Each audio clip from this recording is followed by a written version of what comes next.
but not much else. Get our favorite plays on the totals, sides, props, exotics, and futures to jump on now. So let's get it started with Jason and Ben. Let's get it started with Jason and Ben. Let's get it started with Jason and Ben. Subtitle som känner konstnärer konstnärerna. Let's get it started with Jason and Ben. Let's get it started with Jason and Ben. Hey, welcome back to Wanna Bet. I'm just making sure I've got everything fired up on the old Twitter feed, and I do. Thank you guys for joining us as always. We come to you hot after crushing it again, frankly, last night. And we come to you today with another one of our friends in the industry, another wagering expert. It is Kate Constable. Kate and I do a radio show on Odyssey that I guess is on the Odyssey app, and it's on Twitch, and I think it's on YouTube.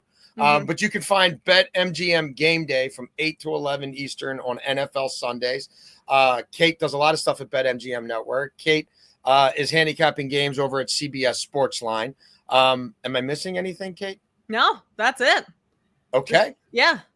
Well, yeah, we had fun on BetMGM Game Day last year. Yes, we did. Yes, we did. A lot of fun, some smart wagers, and yeah, the NFL will be here before you guys know it. Kate, welcome to the Wanna Bet family. Real quick, as you guys know who've been watching, and if you haven't before, first, second, or third down, we're each going to have our 3 plays of the day from first to third down money line. That's the money down, I should say. That's where you make your money in the NFL. That's the bet we feel strongest about. Fourth and longs, where we sort of discuss long shots, longer plays, plays that are going to pay you more money, but plays you might have to wait time to cash. We're going to have Kate educate us on some WNBA futures there. And then overtime, we will play Dog of the Day, and Kate is in Chicago. The Chicago White Sox have been an interesting dog to me, at least this year. Certainly a lot better than last year. And we'll see what we think of playing the White Sox at all today as a dog against the Astros. Without further ado, Kate Constable, the floor is yours. Oh, wait, you know what, Ben? Should we put up the slips from last night to let people know how we did before we get into our bets? So there you go. These are our plays from last night. At the bottom, you'll see our records for the year. Eric Casilius has joined us 3 times. He's going to join us every Monday. Eric has yet to lose a bet on this show. We'll see if that Thunder bet hits. He's on a Connor McDavid, Conn Smythe prop as well. But yeah, we're having a lot of fun here. We're working hard. We're trying to get you guys paid. That's our ultimate goal. So, Kate, no pressure. No, the pressure's on right there. You say your guest has hit every bet. That's pressure right there, Jason. No. Hey, everybody's doing their own thing. Everybody's coming at it a little bit differently, and that's what I really, like about this format is we can all learn from each other.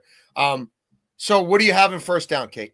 All right. Well, I'm hoping I can start off strong here. I'm going to go to game 3 of the NBA Finals tomorrow. No, I'm not. I'm going to go with the Atlanta Dream tonight in the WNBA. I'm getting these mixed up. My first down, Atlanta Dream -4.5 against the Fever tonight. No Caitlin Clark.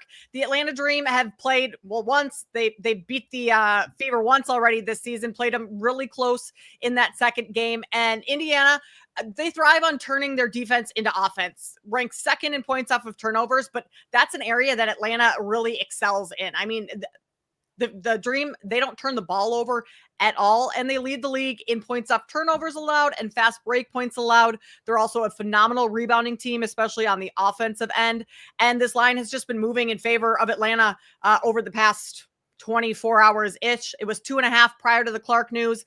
It makes a ton of sense that it would move without Caitlin Clark in, and I'm seeing it up to 5 at some other places as well. So I like the Atlanta Dream -4.5 at home. Plus, they need to keep winning these Commissioner Cup games, this is a Commissioner Cup game tonight. If they want to make it to the finals, they have to win out. So this is a very important one for them this evening. So Atlanta Dream -4.5 is my first down play. Ben has been exploring WNBA markets and playing them. I am going to get more into the exploratory stage once the NBA finals end. Like, are there certain, like, I love the NBA advanced stats page that you can get on NBA.com. Are there, where are your go-to sources for WNBA stats, analytics, advanced stats? How much that stuff's available, and where do you like to sort of trove? I mean, honestly, Jason, I go to WNBA.com and go to the stats there. And the stats that I really like looking at for WNBA are the points off of turnovers, the fast break points, the points in the paint, those. And then on the other side of points allowed in the paint, fast break points allowed, and kind of try and figure out which advantages certain teams have. And if I know it's a team like the Fever, who actually, I mean, don't score a ton in fast in transition, but they still like to push the pace. Like those are things I look at.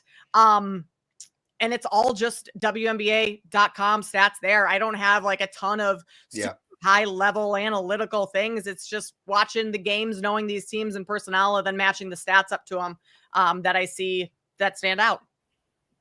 I will start bookmarking it. Beltway Ben, first down. Where are you going? Yeah, I'm going to go to the MLB here. I'm going to go with Brendan Donovan, over 1.5 hits, runs, and RBIs today. He's got a 350, 417, 475 slash line against right-handed pitching. He's been sitting in the 3 spot where he's been consistently. A lot of RBI opportunities there. Lefties are hitting 291 against Chris Bassett this season. Opponents are also slashing 281, 318, 446 against him when he's away from the Rogers Center. Donovan's also 3 for 7 against Bassett with a home run in his career. And he's got a hit in 5 straight games. This is a guy who really, really mashes right-handed pitching, like I said. He's going to get a ton of at-bats today, and I think he will have some guys on when he comes off. So I like him to go over the 1.5 hits, runs, and RBIs at -130. I've been surprised by the Cardinals. I kind of thought this was going to be another lost season for them, but they're making it a lot more interesting than we thought. I'm going to stay in MLB on first down as well. I have not kicked around the Colorado Rockies much. And look, they were a little better during that last road trip, but now they're back at home. And so let me just tell you a little about the Colorado Rockies on the run line, folks. They are 10-21 on the run line at home this season. They are losing by an average of 3.7 runs per game. This is, again, as you see, -1.5. I thought we might be -2.5 like all the time now, especially against winning teams, but that's not the case. So especially at anything -150 or less, I can't imagine I'm not back on this tomorrow. Last 21 home games for the Rockies, they have 4 run line covers. That means they have 17 losses. They are 5-11 on the run line against the NL West. Last time I checked, Los Gigantes still in the NL West.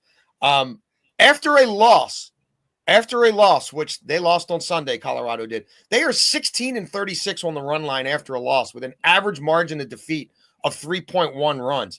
This Palmquist character on the bump for them tonight, he's got a 12.5 ERA at Coors Field. And Kyle Harrison has not turned into the stud that the Giants thought he would be, the front line of the rotation guy, but he's been better outside of San Francisco than at home. In 5 appearances on the road, he has a 1.50 ERA, and I think he's going to get staked to run support tonight. Giants lineup certainly can be hit or miss, but at the -1.5, I couldn't help but jump on this one. All right, second down, Beltway Ben.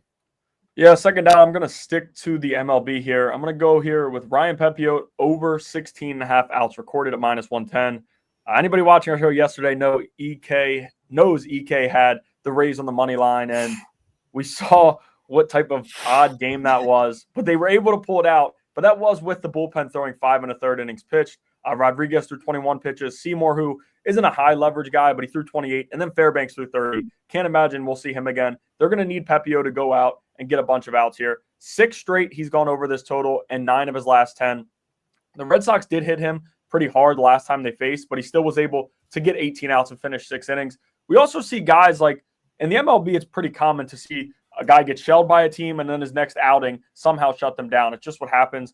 And we're also seeing right now why he was the headliner of the Glasnow deal. The Rays usually don't miss when they add young pitching prospects. They usually hit on what they want, and Pepiot has been exactly that. He's got the dog mentality. He wants to be on the mound. He wants to get outs. He doesn't call out of the game. I like Pepiot to go over 16.5 outs recorded. Thought it might be 17, but 16.5 will take that. 5 2/3 will get it done. I like that. I thought about going with an MLB pitcher prop on second down. I instead just decided to play the first 5. So I'm taking the bullpens out of it. And it is kind of an Andrew Abbott play, but I just decided to take the rent. When I looked at all the different values on Abbott strikeouts, Abbott outs, and then Reds first 5 money line, I decided to go that way. They're playing the Guardians. If you watch the Guardians last night, they couldn't hit junk balling lefty Wade Miley. It's because they don't hit lefties at all at home. The Guardians against lefties at home strike out 29.3% of the time. That's fourth highest in MLB. They have a 582 team OPS against lefties at home. That's not good. Abbott held them, shut them down for 5 innings when he faced them previously. Got us a money line win there. The Guardians are 4-12 against left-handed pitching. I'm looking at Abbott, went through all 10 of his starts, first 5 innings. Where would he be on the money line?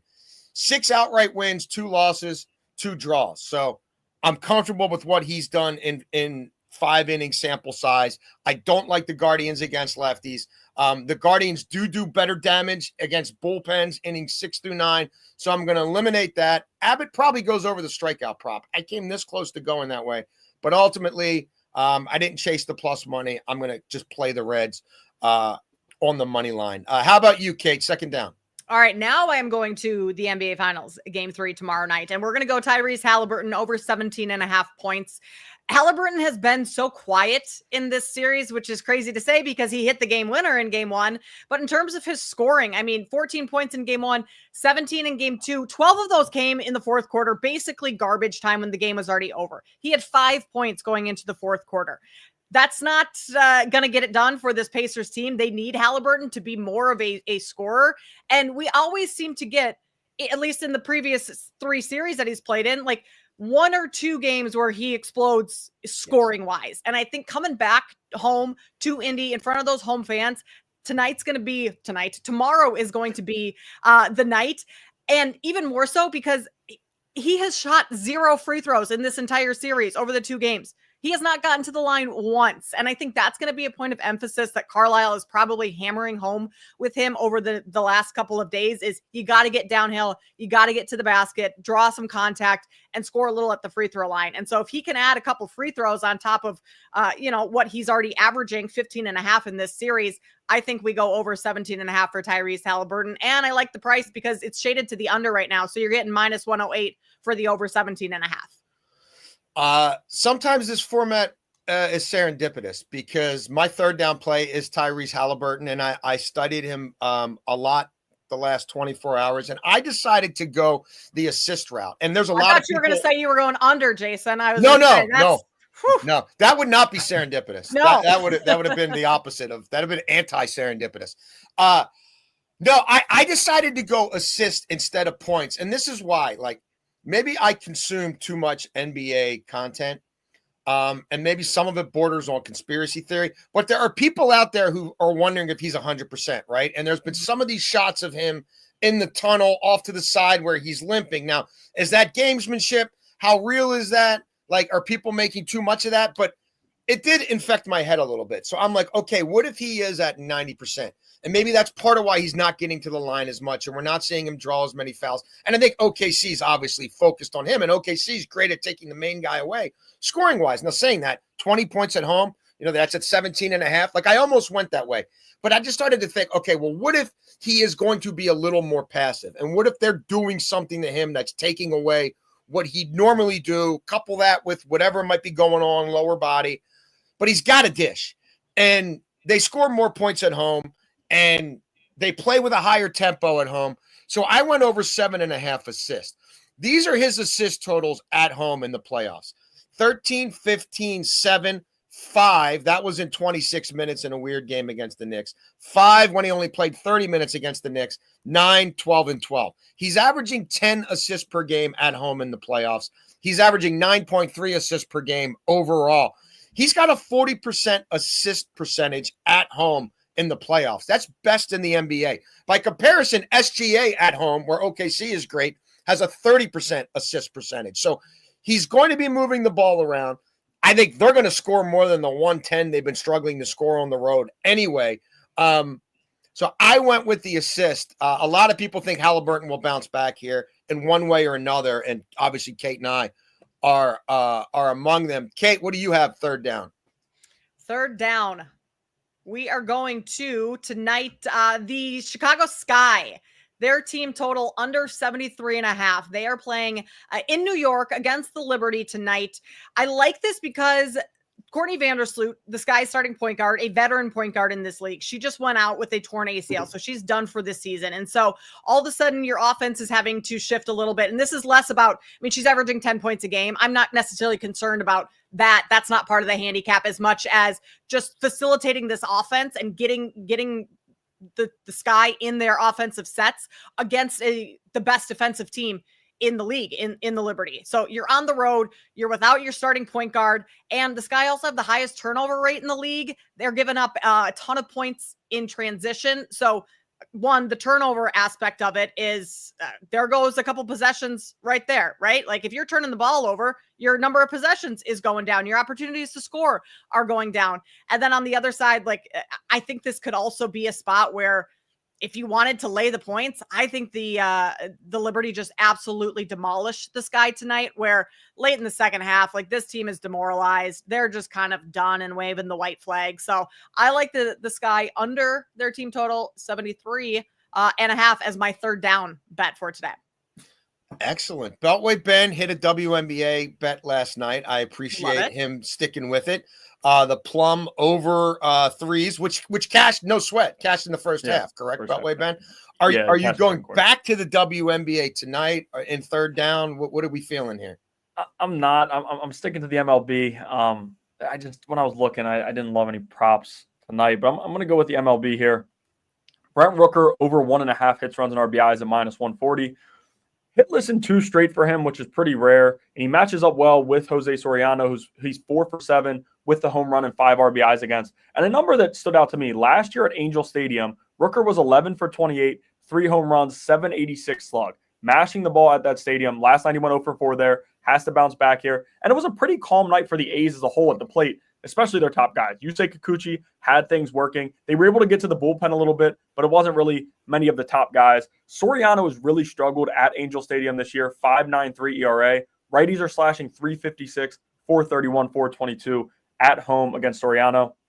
And when you look at Rooker's numbers, 436 slug on the road against right-handed pitching compared to 368 against left-handed pitching. So if you look at his overall numbers, he's been better against lefties this year, but on the road, he has not. And he hasn't faced a ton of lefties, but he has been hitting for more power against righties on the road. I think they need him to get it going. We know the struggles they've had, but even with all those struggles, when you look at what they have, their lineup still hits and finds ways to get it done. They score runs. The pitching is the issue, and I think it will be again tonight, but I'm not worried about that. I'm just going to go with Rooker over his hits, runs, and RBIs. Yeah, like I think they won like 3 games in May, and they were still 9th in Major League Baseball in team OPS for the month of May. The problem was the team ERA was 6.88. Yeah, I think the middle of that lineup's starting to heat up, and I think we've seen the worst of the A's, and I think the A's could be a quasi-interesting team in the second half in MLB. If they could get one arm from the minors to stabilize that rotation a little bit, they could be interesting. All right, that brings us to 4th and long. I did not call it 4th and down today because calling it 4th and down would be stupid, but I do it all the time anyway. So we are going to look at some long-term propositions here, some long-term plays in the WNBA. This is Kate's area of expertise. We said, hey, anything that stands out to you in any of these long-term player markets or team markets, please edify us on where you are putting your extra cash. And this has brought us to what, Kate? Kiki Irfan. She is plus 650 to win Rookie of the Year right now. She's the forward for the Washington Mystics. And important to classify that she's the forward because Sonia Citron also plays for the Washington Mystics. She's a guard, and she has the 3rd longest odds. So there are 2 candidates for Rookie of the Year on the Mystics, which is quite interesting. The leader in this market right now is Paige Beckers at -700. So right now she's the runaway favorite. But I'm not wanting to, there's no value in -700, right? No. So we're going to take a long shot here, or a longer shot. And Irfan just won Rookie of the Month honors for the first month of the WNBA season. She's been super efficient, shooting 51%, averaged double-double in the month of May, and leads the team in rebounding. So she is someone for this Mystics team that has like the green light to do whatever she wants. And so I think her stats are just going to continue to accumulate as the year goes on. And she's just going to get better and better. And if Beckers, I mean, God forbid anything were to happen to her. I mean, we saw it with this season with Wemby in the defensive player of the year market, right? Like Wemby goes down and all of a sudden that completely shifts when he was the runaway favorite. And so having someone like Irfin plus 650, not wishing any ill will on Paige Beckers whatsoever, but she has missed the last 4 games with a concussion. Like if anything lingers, I think Kiki Irfin is someone who has the stats, the numbers, and is going to continue to be playing a big role on the Mystics team because the Mystics aren't all that great. So they're allowing her to learn, grow. And so plus 650, I like Irfin to win Rookie of the Year. As somebody who's been betting these markets for a few years now, and it's obviously with Caitlin Clark, I feel like the whole league, everything, it's just going to another level. The way the league covered, the way it's talked about on social media, the way people now are showing their ass all over the place, pretending they're experts about it without actually, you can tell, really consuming the product. Have you found changes in the betting market overall? Do you feel like lines are becoming tighter or sharper? Vegas is paying more attention to it? Yes. I think they have gotten a lot sharper over the last couple seasons. 2 or 3 years ago was my first year betting the WNBA. And it felt like you were winning constantly because as long as you followed the game closely, like you didn't even have to have a model or a power, like as long as you just kind of knew what was going on and you jumped on lines early, you could beat the market. Where now even getting in early, it's getting a whole lot sharper. You're also paying a tax anytime you want to bet the Fever. So bettors that want to jump in on the WNBA, keep that in mind. It's like the Lakers. It's like the Dallas Cowboys. Like you're always going to be paying some sort of a tax on anything involved with Caitlin Clark. So that's just another thing that you kind of have to be conscientious of. Like the Fever have the 3rd shortest odds to win the title right now. And for very good reason. Like that roster is stacked. But based on what they've done the previous 5 years, like that Fever team has been awful. So like, can they turn it around in year 1 of having a new roster? Maybe the talent is good enough, but like that's still tough to do. But they're being priced as a team that has been deep into the playoffs for years. So those are just kind of some of the nuances in betting the WNBA that you need to be aware of. Do you think you will get back into these like Fever markets when she's back? Do you think you want to wait a game or two to see what it looks like?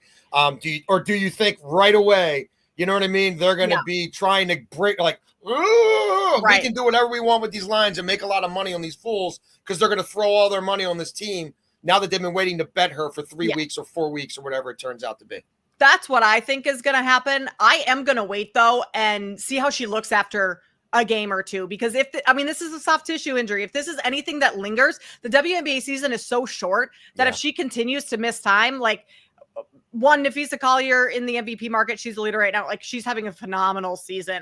It would take a lot for Clark to come back and surpass her, but for the Fever in their championship market and in that run, like I need to see what Caitlin Clark looks like. I need to make sure she's fully healthy before I bet into that. And even if the line changes ever so slightly, I'm willing to take a lesser price just to know that Clark is going to be healthy and ready to go for the rest of the season because she's such an important aspect to that team.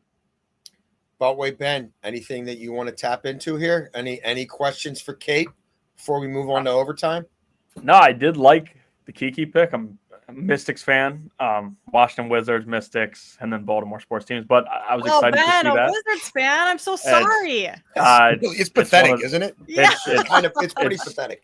It's embarrassing. It seriously is. Like when I tell people that, it's always with putting my head down. And of course, we have such a bad year. We're gonna get the number 1 pick and get flagged. No, actually, we're gonna get 6. It's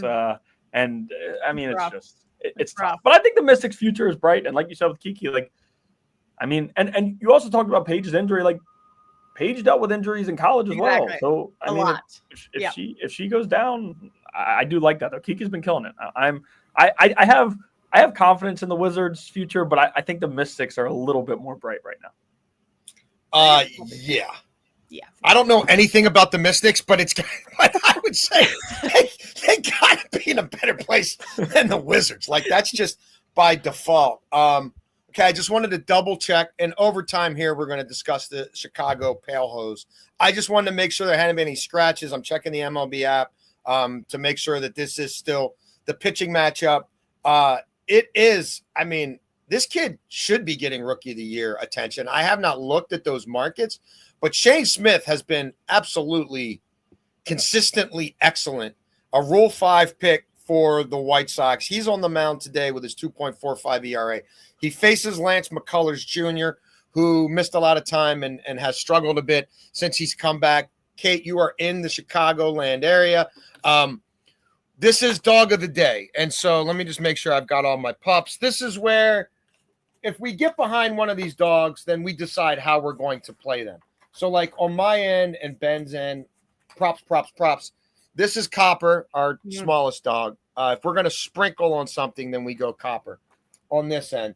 If we're going to make a standard 1-unit play, then this is our middle dog, Meatball. Say hi, Meaty. Woof, woof. And if we're going whale, if we're going big, she doesn't look that big here, but Gigi is a husky mix. Gigi's got a lot of attitude. Gigi's the OG, isn't she, in the family? No, Copper's the OG. Copper's okay. like 15 or something. I mean, we don't know for sure he's a rescue, but yeah. Copper got his arthritis shots and his allergy shots today. So the big day for Choppy this morning. So we wanted to know how we don't want to, like, we're not twisting anybody's arm, but like, we have the White Sox as the dog of the day.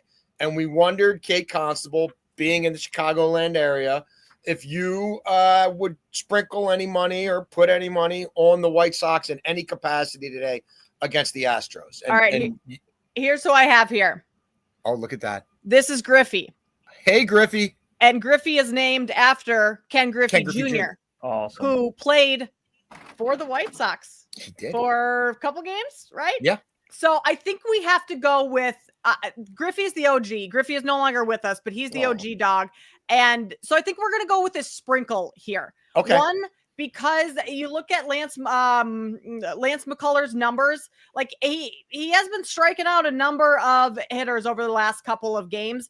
But more importantly, Jason, is that on the road, the White Sox have only won 6 games. So we're just going to proceed with caution and just sprinkle, but a little OG or a little homage to Ken Griffey Jr. and my guy Griffey right here. So we'll do a little sprinkle. Awesome. We have Schmidt, the German Shepherd. That would be if I didn't, big time. I didn't get a picture. Next time I'm on, I'll have Schmidt. But that's if we're going for it, dog of the day. Schmidt is up at the top there. And then we have Gabby, who's in between. Gabby's hanging out with my mom right now. And so Gabby would be if we, just a solid standard 1-unit bet. Yeah. Gabby's our girl, but Griffey's going to be our sprinkle. So is Schmidt named after like Schmidt beer or anything like that? Or no, I don't know. Like, isn't there like a Schmidt's old-time lager or something like that? No, I don't know. No. Okay. Just my brother's dog, actually. So they just like the name Schmidt, but he's a purebred German Shepherd, and he is quite the guy. Nice. He's pretty awesome. Hund. Yeah. That's how you say hound or dog in German. I spent a month in Germany, and I really all I learned to say was Hund. Because I just like saying it. But we look forward to seeing Schmidt and company in the future, and Gabby. Beltway Ben, are you enticed at all to go and put some money on the Pale Hose this afternoon in Schmidt's in Griffey's honor? I love the dogs. I always do. But I don't use them enough, and I know Jets fans. Sorry, you guys see Gase's face all the time. You're punting on this. You're punting on this again. I just can't find myself betting the White Sox. I understand fully why you guys would or slightly or lean. I can't get with them against the Astros, who maybe can get to them. And Smith comes out. The bullpen's been shaky for the White Sox, but again, I fully understand the numbers why plus 146 does look kind of good, but I just I've used Adam Gase more than anybody. Like any of the dogs, any of the Trender Bens, I've used Adam Gase so much. And it's in the you can't go wrong with that Adam Gase picture. Like you really can't. The crazy eyes. Yeah. Right? Yeah. Yeah. It gets better with time.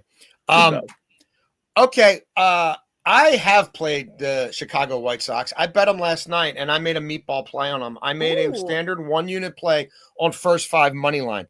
Did you know that the Houston Astros are 23-41-1 on the run line, first 5 run line for the season? That's worse than MLB. The White Sox have covered 6 straight first 5 run lines. So you're saying, okay, well, why didn't you go run line? Well, because for this kind of plus money, I'm just going to take the first 5 money line and not get too cute here. When our buddy Smith is on the mound, though, these are the scores after 5 innings, his last 5 starts. White Sox up 1-0. That was over Detroit. White Sox up 5-3 over the Mets. White Sox up 4-3 over Seattle when Seattle was playing well. They were down 6-3 to the Cubs. They led Miami 1-0 with Smith on the mound after 5, down 0-2 to the Royals, and then they were up 4-2. So he's winning for us out right there, right? Lately. This is McCullers since he's come back. Astros scores after 5. 0-0, down 2-3, up 6-2, down 2-0, down 12-8. That's that one I was sweating. Remember that one, Ben, where I think it was against the Reds. They scored like 12 runs on McCullers in the first inning. And then here comes Houston coming back. And then up 4-3. So he's been bad on backing him on the money line. First 5 has been bad in general. This Astros team, last 12 games at home, they've scored 4 runs or less 8 times, 3 runs or less 7 times. They have 50 total runs in their last 12 home games. That's a little over 4 per game. So that's how I'm going here. I like the kid Smith. I think he'll keep them off balance. He's been providing just enough length for us here. A little 5, 5 1/3, sometimes 6. The bullpen, as Ben says, does scare me. But I think the White Sox on plus money. I like this play quite a bit. If we weren't doing the White Sox today as our dog of the day, this probably would have been in my first, second, or third down. So take that for what it's worth. I like it. Kate Constable, please, again, let everybody know where they can find your wagering content. Yeah, over on the BetMGM network, I am hosting all week Bet Sweats from 8 to 11 a.m. Central this week. And then every Saturday, you can catch me on the Better Angle. That is from 4 to 7 Eastern time. And then obviously during football season, Jason, you and I, BetMGM Game Day. You can also find me over on X at Kate Constable. Well, thank you so much for joining us. We look forward to meeting your Thank you extended dog family in the I will future. have those guys if ready you to are go. willing to join us again, and I understand if not, because we're not everybody's cup of tea. We will be back tomorrow at noon with Pam Maldonado, who specializes in a lot of golf and tennis. We've got U.S. Open golf this week. We're just off the French Open. I know that Pam has some longer term tennis plays in other markets. We'll hit some college football with her. And obviously, we'll be talking NBA Finals and MLB. Beltway Ben, take us out, brother.